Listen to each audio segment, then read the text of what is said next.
Welcome back to the Optus channel, everyone.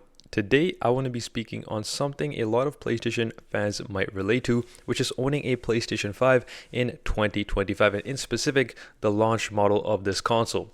It's very popular nowadays to go for the PS5 Pro console or the PS5 Slim's console, which is more apparent. A lot of people have gotten these consoles later on after COVID and stuff, where they were in a better financial position, or they just have time now to play games and get a PlayStation 5, right? And they missed out on the launch console. Now, I purchased my launch PS5 back in its release in 2020, right?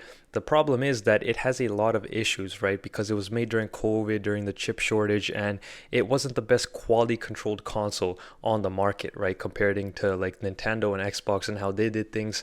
I had to use a lot of my warranty to be getting replacements for the console and the controller, right? For the stick drift, for example, I went through like 5, 6 plus different controllers because I played a lot of Call of Duty, which is very stick intensive, heavy use on the sticks it will definitely cause wear and tear on the controllers, of course. And the hardware glitches, I had to replace it twice. One time for random crashing and shutting down, and one time for like faulty internet connection, right? I was just not connecting to Ethernet or Wi-Fi. It was a big problem. I had to go through warranty twice with Sony. And the longevity, comparing it to something like my PS4 standard console that I got and the PS4 Slim, even though they sound like jet engines, they still do run fairly well in a well-maintained environment, right? If you're cleaning it out and you're changing the thermal paste out every 8 years at least, you're going to be getting something good out of your PS4 or even your PS3 Slim. The PS3 Slim that I originally purchased back in 2009, even till this day, runs perfectly despite any real big issues, right? And concerns about the PlayStation 5 that I purchased, right? Like obviously now with the PS5 Pro, I said in previous videos, especially last year, me bashing on it, right? But the PlayStation 5 Pro may be a good option for a specific price, in my opinion. I feel like at $600 USD, you're going to be getting a good console there. So if you get a chance to purchase it at around 600, like the Black Friday pricing, I would definitely go ahead and do that now.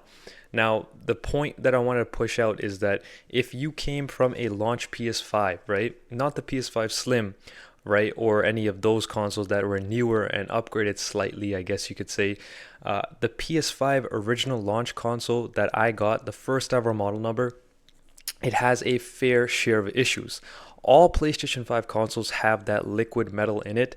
I would definitely recommend to keeping it more horizontal orientation, not the vertical orientation. I know you probably heard about that. If you keep your PS5 upright, the cooling solution, for the CPU starts to drip off the CPU itself, making it so that it's prone to more overheating issues and crashes. Now, if you keep it in the horizontal position and clean out the fans and stuff, you'll be getting a much more reliable console. Now, unfortunately for me, I missed out on that at the start just because of aesthetics. I wanted to keep it vertical, and it caused a lot of issues for that, and especially the hours of gaming that I was putting into it and overheating it myself through my own taxing, that was a problem as well. So the PS6 factor, and even how close we are to the PS6, to be honest, it's not going to be a major jump from the PS5 or PS5 Pro to the PS6 like it was from PS4 to PS5, right? Or from PS3 to PS4. These kind of things nowadays, like with technology advancements, are slowing down, significantly. For example, PC side of things with the GPUs. The 40 series GPUs and the 50 series GPUs, aside from price, really don't have a major performance boost, right? They're fairly similar, right? Even though there's some tweaks to the whole hardware itself, they're fairly similar. And we see the similar thing with the PS5. So even if you go out and purchase a PlayStation 5 Pro at a reasonable price, you wouldn't need to jump and go right away to be getting like the PS6 when it releases in a few years from now, right?